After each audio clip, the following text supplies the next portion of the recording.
The scorching Texas sun beat down on my weathered skin as I pulled into Joe's auto shop, my ancient pickup truck sputtering its last breaths. "Damn it all to hell," I muttered, slamming the door shut with more force than necessary. This was the last thing I needed today. As I trudged towards the shop's entrance, a sleek sports car pulled in behind me, looking comically out of place in this rundown part of Laredo. The door opened and out stepped a woman who looked equally out of place, all flowing brown hair and designer sunglasses. "Looks like we're both having car trouble," she said, flashing me a smile that was probably meant to be friendly but just irritated me more. I grunted in response, squinting at her through the heat haze. She was younger than me, maybe mid-30s, with a face that belonged on magazine covers rather than in this grease-stained parking lot. "I'm Christina," she continued, undeterred by my lack of enthusiasm. "Christina Diaz." "Diana Henderson," I replied curtly, hoping she'd take the hint and leave me alone. No such luck. As we waited for Joe to finish with another customer, Christina kept chattering away, her voice carrying over the clanking of tools and rumble of engines. "So, what do you do, Diana?" she asked, leaning against the wall next to me. I sighed, resigning myself to small talk. "I'm a fisherwoman. Been working these waters for 30 years now." Her eyes lit up. "Really? That's fascinating. I'm actually a marine biologist. I've been studying the local ecosystem for my latest research project." Despite myself, I felt a flicker of interest. "What kind of research?" As Christina launched into an explanation about algae blooms and their impact on fish populations, I found myself actually listening. She spoke with a passion that was oddly compelling, her hands gesturing animatedly as she described complex biological processes in a way even I could understand. Time seemed to slip away as we talked. Christina asked thoughtful questions about my experiences on the water, and I found myself sharing stories I hadn't told anyone in years. There was something disarming about her enthusiasm, the way her green eyes sparkled when I mentioned a rare species I'd encountered. "You know," she said, leaning in conspiratorially, "I've always wanted to go out on a real fishing boat. Maybe you could show me the ropes sometime?" I hesitated, caught off guard by the invitation. It had been a long time since I'd let anyone new into my life, let alone someone like Christina, but there was something about her. Before I could respond, Joe emerged from the garage, wiping his hands on a greasy rag. "Ladies, I've got good news and bad news." Christina's car just needed a quick fix, but my truck was going to be out of commission for at least a week. As I processed this information, trying to figure out how the hell I was going to get to work, Christina spoke up. "I could give you a ride," she offered. "It's the least I can do after you've been so kind." I raised an eyebrow. "Kind? I've barely said 2 words to you." She laughed, a warm sound that seemed to chase away some of the day's frustrations. "Sometimes listening is the kindest thing you can do. Come on, let me help." As we walked to her car, I found myself stealing glances at Christina. The sun caught her hair, highlighting strands of gold among the brown. She moved with a grace that made me acutely aware of my own weather-beaten appearance. "So," she said as we pulled out of the lot, "where to, Captain Henderson?" I gave her directions to my small house near the docks, all the while wondering what I was getting myself into. Christina Diaz was like a force of nature, sweeping into my carefully ordered life with all the subtlety of a hurricane. As we drove, she kept up a steady stream of conversation, peppering me with questions about local marine life. I found myself warming to her genuine curiosity, sharing knowledge I'd gathered over decades on the water. When we finally pulled up to my house, I felt an unexpected reluctance to say goodbye. Christina must have sensed it because she hesitated before saying, "You know, I volunteer at the animal shelter on weekends. If you ever want to stop by, I'd love to continue our conversation." I nodded, surprising myself by saying, "I might just do that." As I watched her drive away, I couldn't shake the feeling that something had shifted in my world. Christina Diaz had blown into my life like a sea breeze, stirring up feelings I thought had long since settled. Little did I know, this chance encounter at Joe's auto shop was just the beginning of a storm that would change everything. The week crawled by, each day a reminder of how much I relied on my beat-up old truck. By Saturday, I was itching to get out of the house, my restlessness driving me to do something I'd never considered before, volunteering at the animal shelter. As I pushed open the shelter's door, the cacophony of barks and meows hit me like a wave. Amidst the chaos, I spotted Christina, her hair tied back in a messy ponytail, kneeling beside a nervous-looking pit bull. She looked up, her face breaking into a wide smile. "Diana, you came." I shrugged, trying to appear nonchalant. Figured I might as well make myself useful. Christina introduced me to the staff and showed me around. As we walked, I couldn't help but notice the way her hand occasionally brushed against mine, sending unexpected sparks through my weathered skin. "So," I said, desperate to distract myself from these unfamiliar feelings, "how'd a fancy marine biologist end up volunteering at a place like this?" Christina's smile turned wistful. "I've always loved animals, and sometimes it's nice to help creatures that can't repay you, you know?" There was something in her tone that hinted at a deeper story, but before I could ask, we were interrupted by a staff member. "Christina, your father's on the phone, says it's urgent." A shadow passed over Christina's face, so quickly I almost missed it. "I'll be right back," she said, squeezing my arm gently before hurrying off. Left alone, I busied myself with the animals, finding unexpected comfort in their simple needs and uncomplicated affection. When Christina returned, her earlier buoyancy seemed diminished. "Everything okay?" I asked, surprising myself with my concern. She nodded, but her smile didn't reach her eyes. "Just family stuff, nothing to worry about." We spent the rest of the afternoon working side by side, our conversations flowing more easily with each passing hour. As the shelter prepared to close, Christina turned to me, a mischievous glint in her eye. "Fancy a walk on the beach? I know a great spot to watch the sunset." Against my better judgment, I agreed. As we strolled along the shoreline, the setting sun painting the sky in vibrant oranges and pinks, Christina's hand found mine. I tensed for a moment, then slowly relaxed, allowing our fingers to intertwine. "Diana," she said softly, "there's something I need to tell you." My heart raced, equal parts anticipation and fear. But before she could continue, a voice called out from behind us.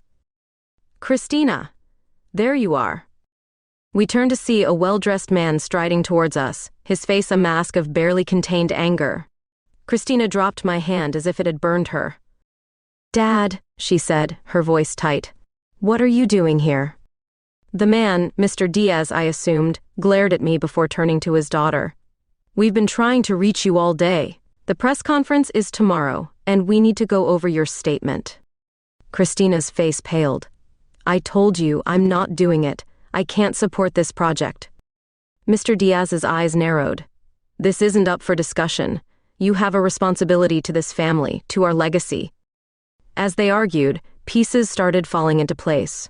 The Diaz name, the controversial development plans I'd heard whispers about down at the docks. Christina wasn't just some rich girl playing at being a scientist. She was the heiress to an empire that threatened to destroy the very ecosystem she studied. "I'm sorry," Christina said, turning to me with pleading eyes. "I have to go. I'll explain everything, I promise." I watched her leave with her father, feeling like I'd been caught in a riptide, pulled into deeper waters than I'd ever intended to navigate. The next few days were a blur of conflicting emotions. I threw myself into work, trying to ignore the way my heart leapt every time my phone buzzed with a text from Christina. She kept reaching out, asking to meet, to explain, but I held back, unsure of where I fit in her world of wealth and influence. It wasn't until I saw her on the local news, standing stiffly beside her father as he announced plans for a massive harbor renovation, that I realized how much I missed her. The Christina on screen was a shadow of the vibrant woman I'd come to know, her eyes dull and her smile forced. That night, as I sat on my porch watching the waves crash against the shore, my phone buzzed once more. Another text from Christina. "I'm at the lighthouse, please come, I need you." I stared at the message for a long moment, weighing my options. Then, with a sigh, I grabbed my keys and headed out. Whatever storm was brewing between us, I knew I couldn't leave her to weather it alone. The old lighthouse stood sentinel over the churning sea, its beam cutting through the gathering darkness. As I approached, I saw Christina's silhouette at the base, her hair whipping in the wind. She turned as I neared, her face a mix of relief and apprehension. "Diana," she breathed, taking a step towards me. "I wasn't sure you'd come." Neither was I admitted, my voice gruff with emotion. We stood in silence for a moment, the roar of the waves filling the space between us. Then, as if driven by some unseen force, we moved together. Our lips met in a kiss that tasted of salt and secrets, of longing and fear. When we finally broke apart, breathless and trembling, I knew that whatever came next, there was no going back. The tide had turned, and Christina and I were caught in its inexorable pull. The morning after our lighthouse encounter, I woke to the sound of angry voices outside my window. Peering out, I saw a group of local fishermen gathered on the street, their faces twisted with fury as they waved protest signs. "No to Diaz development," one sign read. "Save our harbor," proclaimed another. My stomach churned as I remembered Christina's family name plastered across the news. The Diaz Harbor renovation project, the very thing that had brought such anguish to Christina's eyes. As I dressed hurriedly, my phone buzzed with a text from her. "Can we talk? It's important." I agreed to meet her at a small cafe on the outskirts of town, away from prying eyes and angry protesters. When I arrived, Christina was already there, her fingers nervously tracing the rim of her coffee cup. "I'm so sorry," she blurted out as soon as I sat down. "I should have told you everything from the beginning." I listened as she poured out the whole story, her family's plans to revitalize the harbor, the environmental impact studies she'd tried to present, her father's dismissal of her concerns. "I've been fighting this from the inside," she said, her green eyes pleading for understanding. "But it's like screaming into the void. They don't listen, they don't care." I reached across the table, taking her hand in mine. "So, what are you going to do?" Christina's fingers tightened around mine. "I'm going public. I'm going to oppose the project openly, using my research to show the damage it'll cause." My heart swelled with pride, even as fear gripped me. "Your family won't like that." "No," she agreed, a sad smile playing on her lips. "They won't, but I have to do what's right." We spent the next few hours strategizing, poring over Christina's research, and planning her public statement. As the sun began to set, casting long shadows across the cafe table, Christina looked up at me with a vulnerability that made my breath catch. "Will you stand with me?" she asked softly. "When I go public?" I nodded, not trusting my voice. Christina leaned across the table, her lips meeting mine in a kiss that tasted of coffee and courage. The next few days were a whirlwind of activity. Christina worked tirelessly, preparing her statement and gathering supporters. I found myself caught between worlds, supporting Christina while trying to maintain my standing in the fishing community. The night before Christina's press conference, we took my newly repaired truck out to the lighthouse. As we sat on the rocky shore, the beam of light sweeping over us, Christina nestled into my side. "Are you scared?" I asked, running my fingers through her soft hair. She nodded against my shoulder.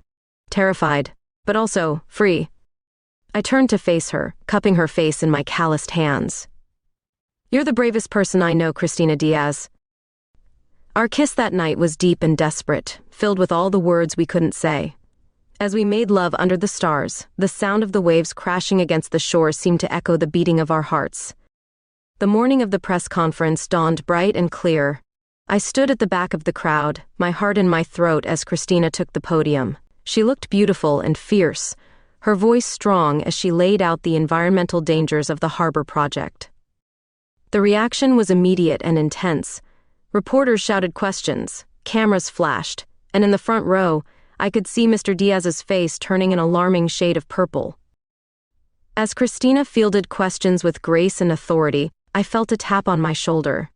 Turning, I found myself face to face with Jack, one of the oldest and most respected fishermen in Laredo.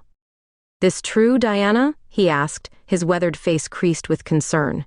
"You supporting this Diaz girl?" I swallowed hard, feeling the weight of countless eyes on me. "I'm supporting the truth, Jack, and protecting our waters." Jack's eyes narrowed, and for a moment I thought he might argue, but then he nodded slowly. "Always knew you had more sense than most, Henderson. Hope you know what you're doing." As he walked away, I felt a mixture of relief and unease. I'd chosen my side, for better or worse. The press conference ended in chaos, with Christina being whisked away by her team of lawyers and PR people. It wasn't until late that night that she showed up at my door, her eyes red-rimmed but determined. It's done, she said, collapsing into my arms. For better or worse, it's done. I held her close, breathing in the scent of her hair. What happens now? Christina pulled back, her gaze meeting mine. Now we fight. As we lay in bed that night, Christina's head resting on my chest, I couldn't shake the feeling that we were standing on the edge of a precipice. The battle lines had been drawn, and we'd placed ourselves squarely in the crosshairs. But as I listened to Christina's steady breathing, felt the warmth of her body against mine, I knew that whatever storms were coming, we'd weather them together. In the short time we'd known each other, Christina had become my anchor, my safe harbor in the tempest of life. Tomorrow would bring new challenges, new fights. But for now, in the quiet of the night, we had each other, and somehow that felt like enough. The morning after Christina's press conference, I woke to the sound of my phone buzzing incessantly. Groggily, I reached for it, only to be jolted awake by the flood of notifications. Missed calls, text messages, and news alerts all screamed for attention. Shit, I muttered, scrolling through the chaos. The local news had picked up Christina's story, and it was spreading like wildfire. Her face was plastered across every screen, her words dissected and debated by talking heads and internet commentators alike. Beside me, Christina stirred, her eyes fluttering open. "What's wrong?" she asked, her voice still thick with sleep. I showed her the phone, watching as realization dawned on her face. "Oh God," she whispered, sitting up abruptly. "It's really happening, isn't it?" We spent the next hour huddled over my ancient laptop, tracking the story's progress. Christina's phone rang non-stop, but she ignored it, her face growing paler with each missed call.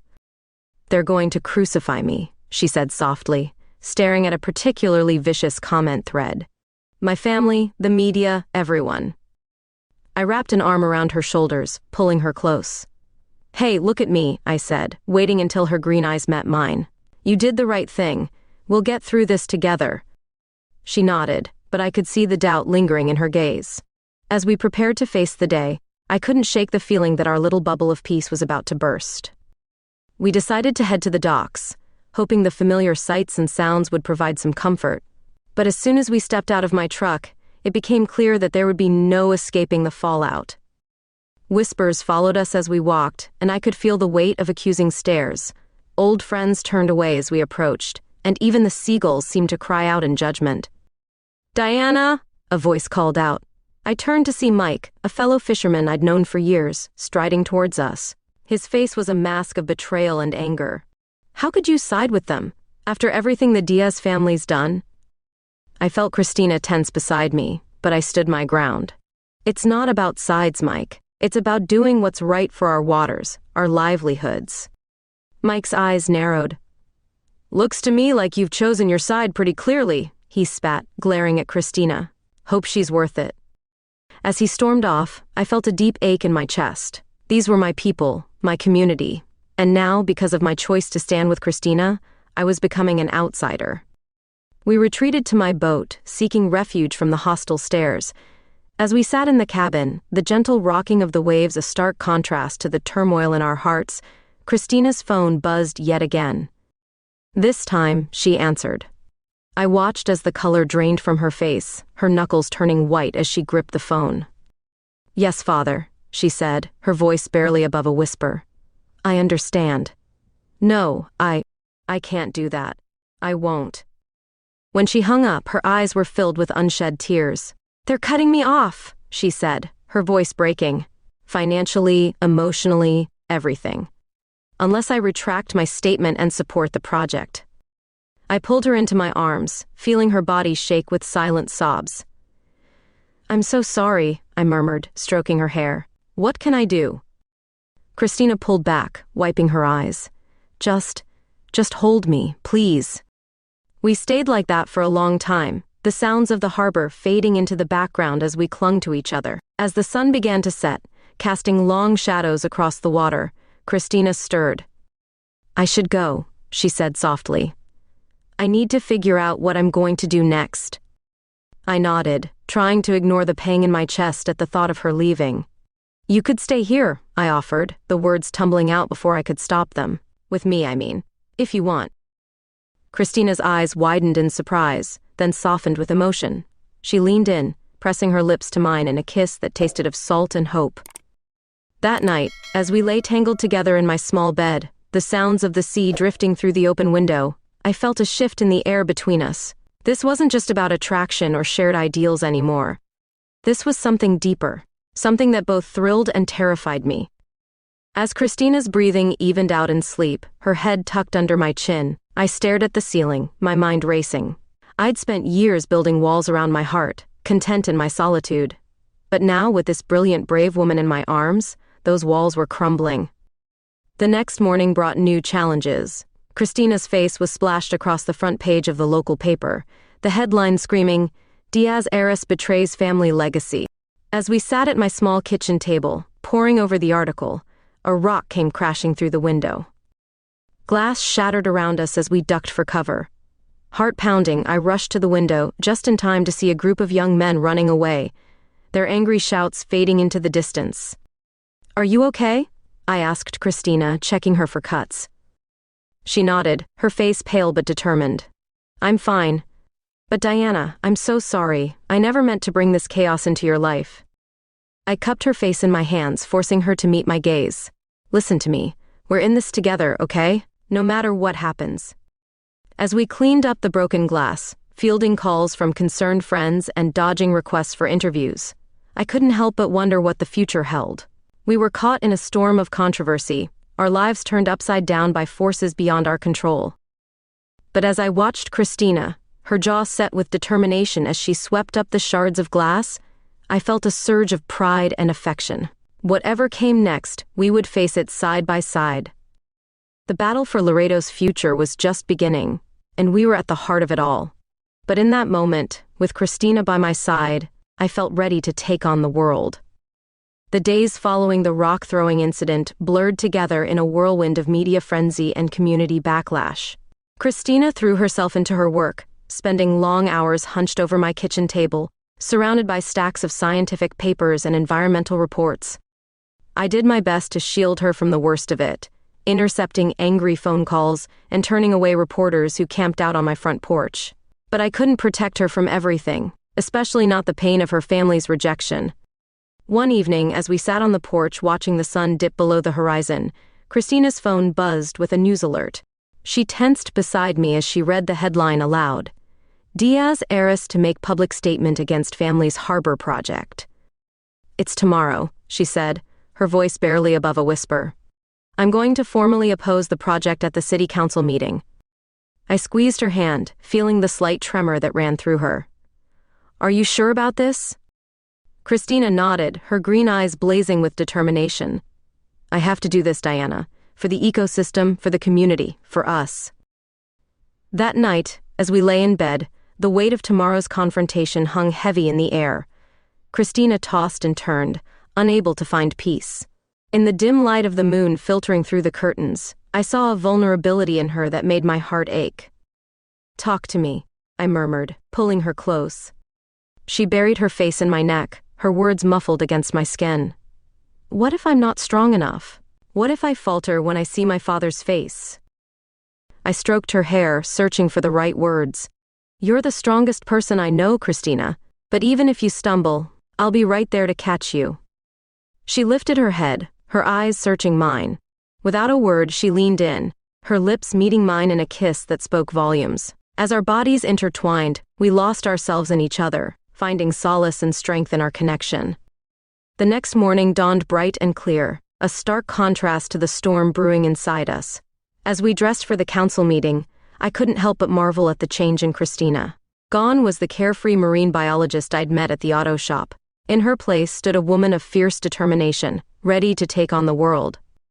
The city hall was packed when we arrived, a sea of familiar faces turned hostile.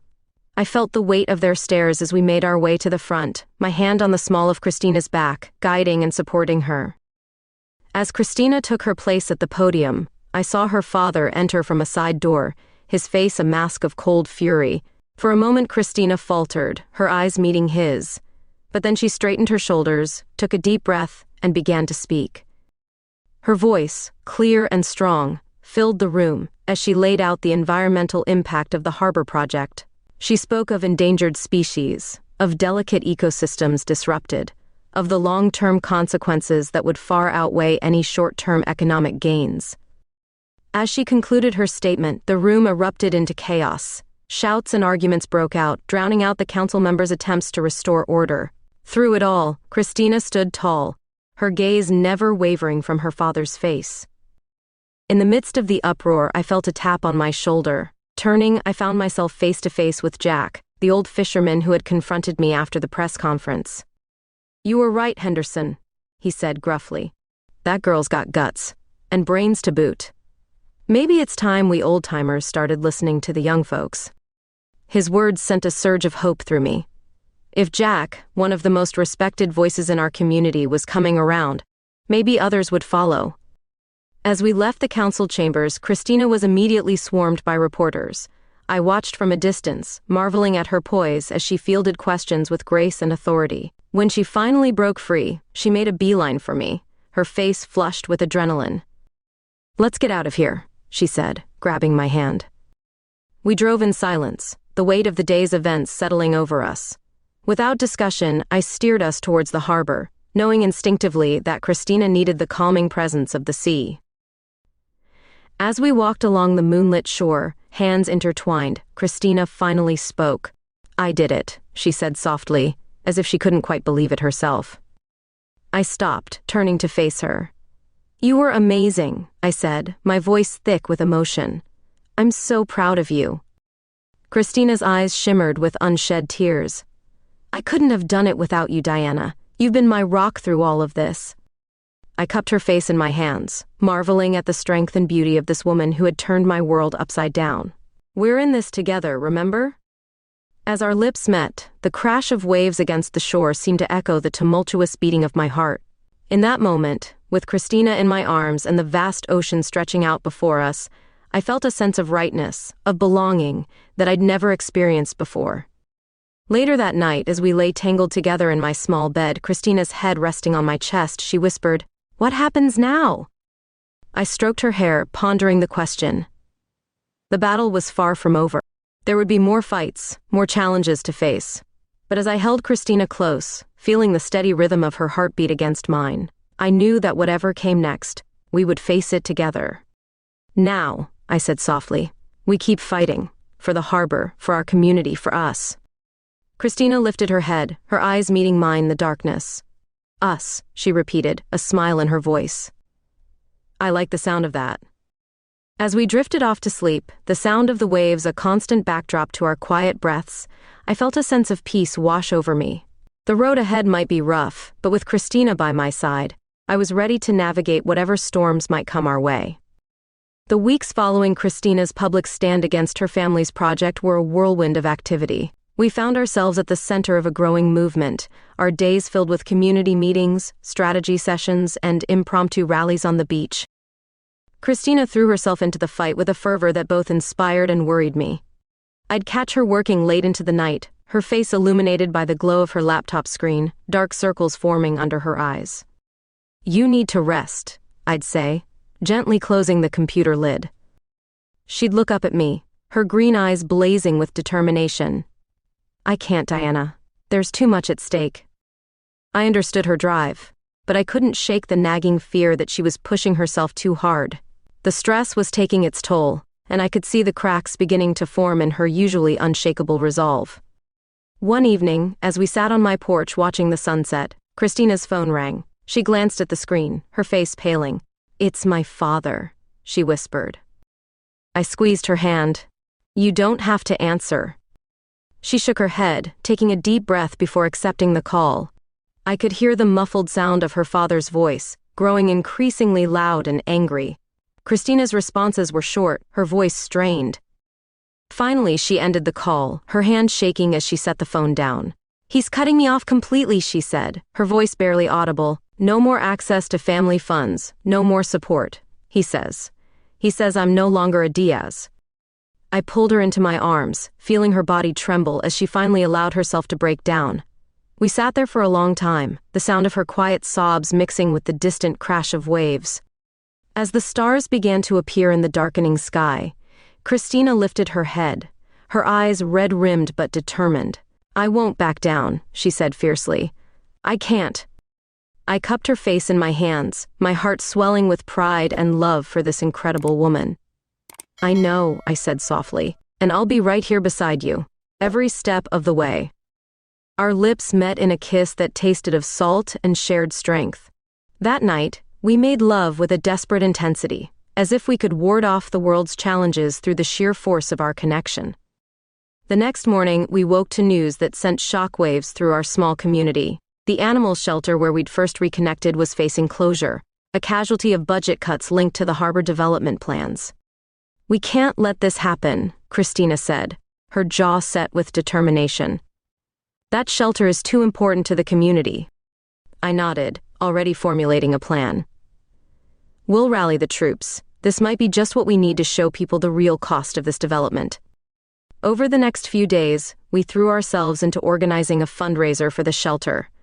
It was a welcome distraction from the larger battle, a chance to focus on something immediate and tangible. As word spread, I was surprised by the outpouring of support. Even some of the fishermen who had been wary of our fight against the harbor project stepped up to help. It seemed the shelter held a special place in many hearts.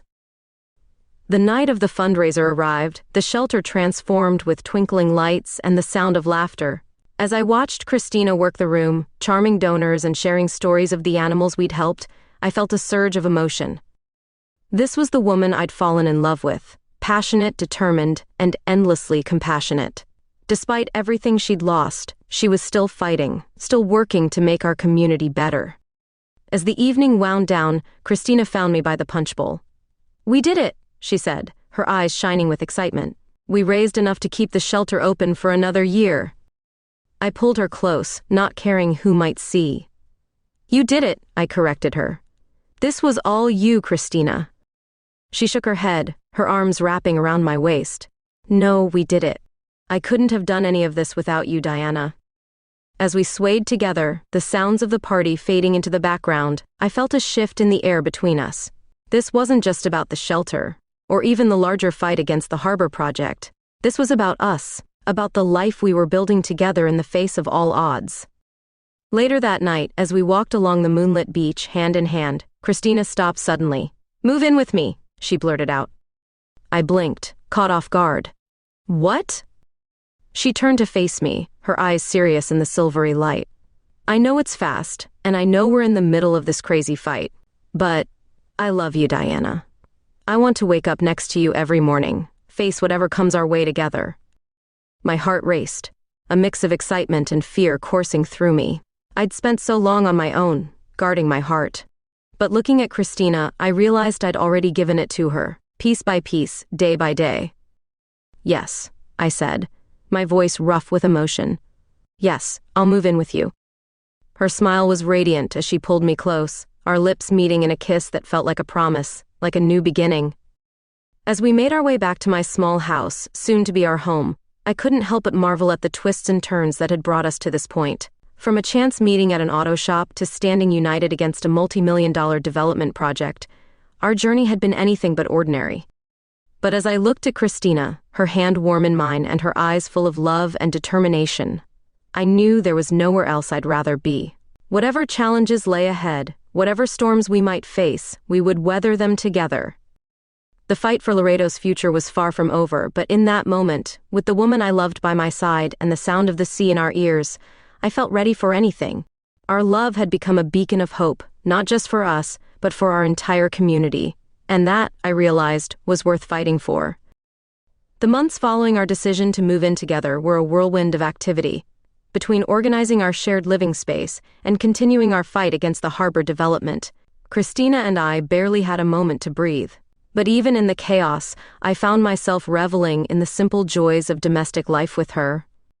One morning, as we sat at our small kitchen table, sharing coffee and the local newspaper, Christina's eyes widened as she read the front page headline. "Diana, look at this," she said, pushing the paper towards me. The headline read, "Environmental groups join forces with local fishermen to oppose Diaz Harbor project." As I scanned the article, I felt a surge of hope. Our grassroots movement was gaining traction. attracting attention from larger organizations with the resources to challenge the development on a larger scale. Christina's phone buzzed with a text. "It's from my contact at the Environmental Defense Fund," she said, her voice tinged with excitement. "They want to meet with us today." The meeting was held in a small conference room at the local library. As Christina and I walked in hand, I was struck by the diverse group gathered around the table. Environmental lawyers sat next to grizzled fishermen, while marine biologists compared notes with local business owners. As the meeting progressed, it became clear that a compromise was emerging. The environmental groups proposed an alternative development plan that would preserve critical habitats while still allowing for economic growth. It wasn't perfect, but it was a start. "This could work," Christina murmured to me, her eyes shining with cautious optimism. As we left the library, the warm Texas sun beating down on us, I felt a weight lift from my shoulders. For the first time in months, it felt like we were making real progress. But our moment of hope was short-lived. As we approached my truck, we saw a familiar figure leaning against it. Mr. Diaz, Christina's father, stood there with his arms crossed, his face a mask of barely contained fury. "Christina," he said, his voice cold. "We need to talk." I felt Christina tense beside me, but she stood her ground. "Anything you have to say to me, you can say in front of Diana," she replied, her chin lifted in defiance. Mr. Diaz's eyes flicked to me, a sneer curling his lip. "Very well, I'm here to give you one last chance. Drop this foolish crusade, come back to the family, and all will be forgiven." Christina shook her head. "I can't do that, Father. You know I can't." "Then you leave me no choice," he spat. "You're cut off, completely. No more access to family resources, no more trust fund, nothing." I watched as the color drained from Christina's face. Despite her brave front, I knew how much this hurt her. I stepped forward, placing myself between Christina and her father. "She doesn't need your money," I said, my voice low and steady. "She has something far more valuable: integrity and love." Mr. Diaz's face contorted with rage. For a moment, I thought he might strike me, but instead, he turned on his heel and stormed off, leaving us standing in stunned silence. As soon as he was out of sight, Christina's composure crumbled. I pulled her into my arms, feeling her body shake with silent sobs. "It's okay," I murmured, stroking her hair. "We'll figure this out, together." That night, as we lay in bed, Christina turned to me, her eyes red-rimmed but determined. "I meant what I said, Diana. I won't back down, not even for my family." I pulled her close, marveling at her strength. "I know, and I'll be right here beside you, every step of the way." The next few weeks were a blur of meetings, rallies, and late-night strategy sessions. We threw ourselves into the fight, working tirelessly to promote the compromise plan. Slowly but surely, we began to see a shift in public opinion. One evening, as we walked along the beach, hand in hand, Christina stopped suddenly. "Look," she said, pointing towards the water. A pod of dolphins was playing in the waves, their sleek bodies glistening in the setting sun. It was a sight we hadn't seen in months, driven away by the increased boat traffic from the preliminary development work. "They're back," Christina whispered, her voice filled with wonder. As we stood there, watching the dolphins frolic, I felt a surge of renewed determination. This was what we were fighting for, not just for ourselves, but for the delicate ecosystem that called these waters home. The next day brought unexpected news. The city council had called an emergency meeting to discuss the harbor project. As Christina and I took our seats in the packed chamber, the tension in the air was palpable. The mayor cleared his throat, calling the meeting to order. "In light of recent developments and community feedback," he began, "we've decided to put the Diaz Harbor project to a public vote." The room erupted in a mix of cheers and angry shouts. Christina gripped my hand tightly, her eyes wide with disbelief. This was it, our chance to let the people decide. As we left the council chambers, we were immediately swarmed by reporters. Christina handled them with grace, articulating our position clearly and passionately. I stood by her side, marveling at her poise and eloquence. When we finally broke free from the media frenzy, Christina turned to me, her face flushed with excitement. "We did it, Diana. We actually did it." I pulled her close, not caring who might see. "No, you did it. You never gave up, even when it cost you everything." She shook her head, her arms wrapping around my waist. Not everything. I still have you. As we kissed, the flash of cameras going off around us, I realized that this moment marked a turning point. Win or lose, we had already achieved something remarkable. We had brought a community together, sparked a conversation about environmental responsibility, and in the process, found a love deeper and stronger than either of us had ever known. That night, as we celebrated with our allies at the local bar, I watched Christina work the room, her energy infectious as she rallied support for the upcoming vote. In that moment, I saw not just the woman I loved, but a leader who had found her calling. As the night wore on and the crowd thinned, Christina made her way back to me. "Ready to go home?" she asked, her eyes bright with exhaustion and excitement. I nodded, taking her hand. As we walked out into the cool night air, the stars twinkling overhead, I felt a sense of peace wash over me. Whatever the outcome of the vote, whatever challenges lay ahead, I knew we would face them together. Our fight for Laredo's future had brought us together, tested us, and ultimately made us stronger. And as we made our way home hand in hand, I realized that in many ways, we had already won. The weeks leading up to the public vote were a blur of activity. Christina and I threw ourselves into the campaign, spending every waking moment rallying support, distributing flyers, and speaking at community events. Our little house became campaign headquarters, with volunteers coming and going at all hours. Despite the chaos, I found myself relishing every moment. Watching Christina in her element, passionate and determined, only made me fall more deeply in love with her. Even on the toughest days, when we faced setbacks or encountered hostile opposition, we found strength in each other. The night before the vote, we took a rare moment for ourselves, walking hand in hand along the moonlit beach. The sound of waves lapping at the shore soothed our frayed nerves. "Whatever happens tomorrow," Christina said softly, "I want you to know that I wouldn't change a thing. This fight brought me to you, and that's worth everything." I pulled her close, breathing in the scent of her hair. "We've already won, in all the ways that matter," I replied, my voice thick with emotion. As dawn broke on voting day, we were up early, fueled by nervous energy and too much coffee. We made our way to the polling station, joining the line of citizens eager to have their say in Laredo's future. The day crawled by at an agonizing pace. Christina and I made last-minute calls, checked in with volunteers, and tried not to watch the clock. As evening approached and the polls closed, we gathered with our supporters at the local community center to await the results. The room buzzed with nervous energy as we huddled around a small TV, watching as the votes were tallied. Christina gripped my hand tightly, her face a mask of tense concentration. As the final numbers came in, the room fell silent. For a moment, it felt like the whole world was holding its breath. Then, the announcer's voice rang out, clear and definitive. "The citizens of Laredo have voted to reject the Diaz Harbor project and adopt the alternative eco-friendly development plan." The room erupted in cheers. Christina turned to me, her eyes shining with tears of joy and disbelief. Without a word, she pulled me into a kiss that tasted of victory and promise.